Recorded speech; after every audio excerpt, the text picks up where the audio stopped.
how's it going? It's me, Megan, and I am back with another video. If you guys are new to my channel, I'm a part-time reseller on Poshmark and a few other platforms, but mostly Poshmark, and here on YouTube, I like to make reseller content.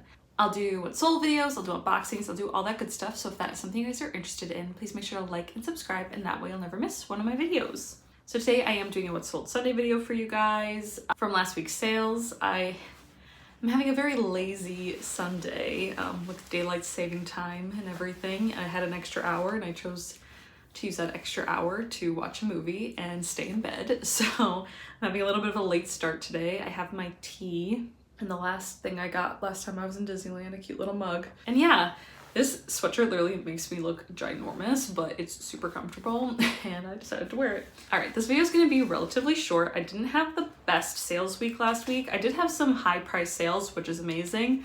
But as far as the last 2 weeks of October, this first week of November didn't even come close to how good those were. I have started just recently relisting my stuff to eBay. I used to sell on eBay a little bit, but now have way more listings on there than I've ever had before. I do know that people say it's about consistency, so I've been trying to post the same number of listings a day on there. I did have to get a fully new eBay account because I never switched over to managed payments, and then when I went on there to try and do that, it kept thinking I was in Australia. I don't know why. Something about when I first got my account, I either bought something from Australia, all the countries I've been to, I've never been to Australia, so it wouldn't let me, and I just didn't feel like emailing them.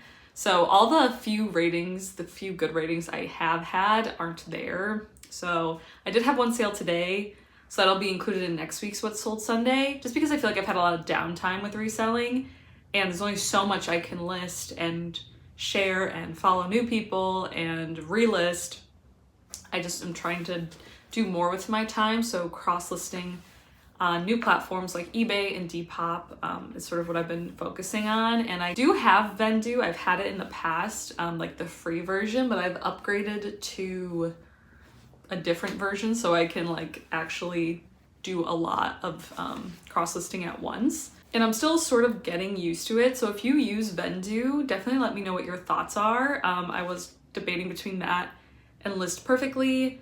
I've already had experience with Vendoo, so I was more familiar with it, and it seemed like it was kind of cheaper. But if you have a preference, definitely let me know. And yeah, so I'm just gonna get into it. Last Sunday, the 31st, I sold 4 things. I sold this new tag Fredericks of Hollywood robe. I've had this for a while. This came from my first bulk box I got from ThredUp over the summer, the 100-pound one. It ended up selling for $22, and after fees I made $16.10. I am also just noticing that my voice sounds super raspy, and I apologize. I woke up not with like a sore throat, but because we've turned the heater back on, it just like really dries out my throat in the morning, and it hasn't gone away yet. And then the next thing I sold was a bundle. Somebody came, I have a 5 for $25 part of my closet. I talk about that a lot. Somebody came in and bundled just 3 items from that side of the closet. And I think they probably just couldn't find a couple more that they were interested in. I think I let it sit, just seeing if they would add more, but they didn't. So I just decided to offer them 15, like $5 per piece. I'll do that just because I want that inventory gone. That's the only real reason why I have that part of my closet. They accepted, so I sold these new tag H&M trousers that I got from a ThredUp men's box a long time ago. A Marona, which is Target, Western denim snap-up shirt, which came from, I think, my bulk box that I got over the summer. And these Sieste Toy is the brand, jean, and those came from a denim box from ThredUp. They ended up selling for $15, and then after fees I made $12. Then I had a couple of ThredUp sales. I sold this Vince sweater, and what I've sent into ThredUp has been just items that I'm not interested in selling. They have flaws and I just don't feel like selling them, or they sat around forever and I'm just getting rid of them. It's nothing that I'm trying to get back, though I have recently decided to start sending ThredUp items into them that I like will get back and will like try and make money on, like a lot of money on, you know, like a profit. But then ThredUp won't let me print labels anymore from any of the accounts I have. So that plan is now put on hold. But anyway, this was a piece that I've sent to them in the past. I didn't sell this because there was like flaws with the fabric, so I won't be surprised if that one gets returned. But it ended up selling for $52.80, and after fees I'll make $20.91, and I do believe I originally got that at the bins. Then this Ellen Tracy dress, which might seem familiar because either last week or the week before I sold this dress on ThredUp. It got returned like really fast, so I think someone just canceled their order.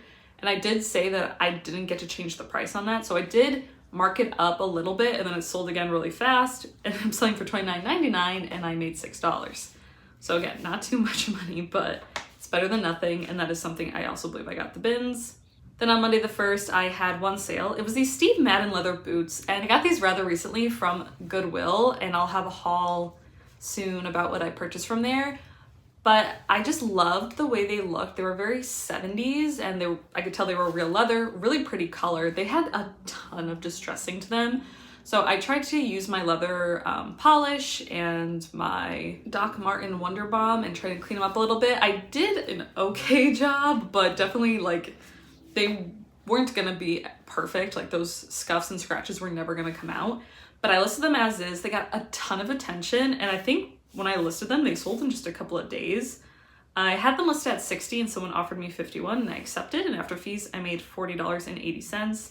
And I think I only paid like $12 or $13 for those. Then on Tuesday the 2nd, I had two sales. I had a full price buy of this Anthropology Isabella Sinclair linen top.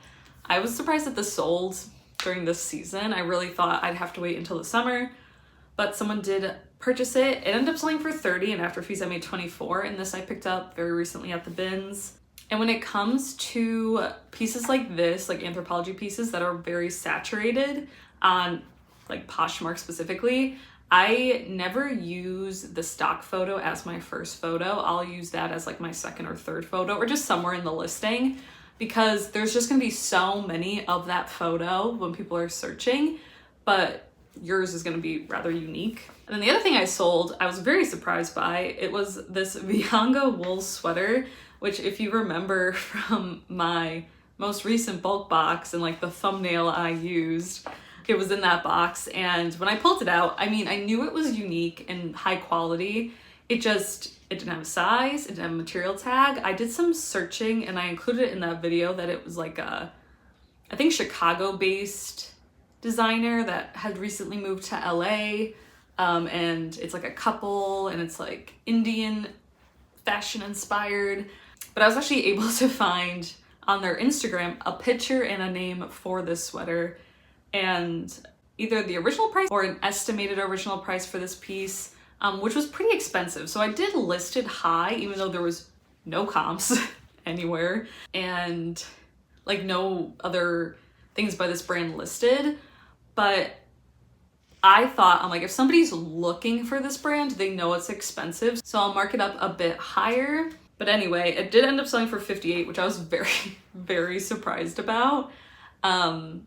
I just didn't think it was gonna sell at all, to be completely honest. Not because of the style or anything, but because it was an expensive, unknown brand without a size tag and very interesting, unique piece. But it sold, which I'm very happy about. Again, sold for $58, and then after fees, I made $44.90 on Poshmark. Then on Wednesday the 3rd, I had just one sale. It was this new tag, PJ Salvage Dog Set. This I got from a ThredUp fun box, probably like 6 months ago, I think, maybe before the summer. So I have had this piece for a while. It ended up selling for $38, and after fees I made $30.40. It was new with tags, but the lining on the top was ripped. It didn't really affect like the shirt at all, like it didn't go all the way through, but it was flawed. Then on Thursday the 4th, I had two sales. I sold these new tag rag and bone jeans. I've had these for about a year now. I got these retail arbitrage at a Nordstrom rack, and I did pay up for them, like $40 or $50. I'm getting really excited that they would sell for a lot, and I've just been sitting on them for such a long time. I thought they were really cute, but someone did offer me $100 and I accepted super fast. And then after fees, I made $80. So not much of a profit, but it's better than a loss for sure. And then the other thing I sold that day was these Paul Green leather boots. Again, something I picked up at Goodwill. I don't think they priced these up, so maybe like $10 I think I paid. which is probably the cheapest I can get shoes at the Goodwill I go to now. So they end up selling for $59, and then after fees I made $45.70. And this was another piece that I was kind of surprised about because this pair of boots is very saturated on Poshmark, and mine did show quite a bit of wear, especially to the heel, which I definitely noted and photographed, but they still sold, which was great. And then on Friday the 5th, I had 2 sales, again on ThredUp. One was this Jonah Michelle dress. This I picked up at the bins and tried to sell myself for a long time, but with like 0 luck. Ended up selling for $11.04, so after fees I'll make $1.33. And then a pair of Carter's jeans, which again I got at the bins, sold for $13.99, and I made $1.47. And then yesterday I only had 2 sales. I sold this Old Navy marigold sweater. This came from my 100-pound bulk box from the summer. Sold for $13, and after fees I made $8.55. And then the last thing I sold was this new tag Uno Day 50 bracelet. So I got this in a very recent fun box. I do have a few videos that will come out before that video, but I actually had a couple of really nice jewelry pieces, this being one of them. I pulled it out, and I will say I wasn't very impressed. I mean, it was a very beautiful bracelet. I just don't know anything about jewelry. I just thought it was like some boutique-y bracelet, nothing special. But comms were very, very high. Honestly, higher than what I even sold it for, like around $80 to $100, which was crazy. It was a leather strap, and I believe it was made in Spain, and I think the beads might have been silver. But anyway, it sold for $70. I had it listed, I think, at 100. Someone offered me 60. I think I went up to 80, and then they got me down to 70, and I just decided to accept because in the fun box it cost $3. The whole box cost like $38. So it sold for 70, and then after fees I made $54.50, which made the cost of the box and some extra, so that was really great. So my gross total for this week's sales was $563.82. And again, that's very average for me. I'm very happy with that. But after fees of $177.16, I net $386.66. So not a stellar way to start November, but not terrible. I'm still very happy with that, like I said. I'm hoping with some of the cross-listing I've been doing and finally sort of getting to list some old inventory like death pile stuff, I can get my sales back up these next coming weeks, especially before the holiday season. Very important. Thank you guys so much for watching. Let me know how your weeks have been. Do you think November's already been slower than October? Has it been better for you guys? Definitely let me know. And yeah, I hope you guys have a great time sourcing and selling, and I will see you guys all in Wednesday's video. Bye.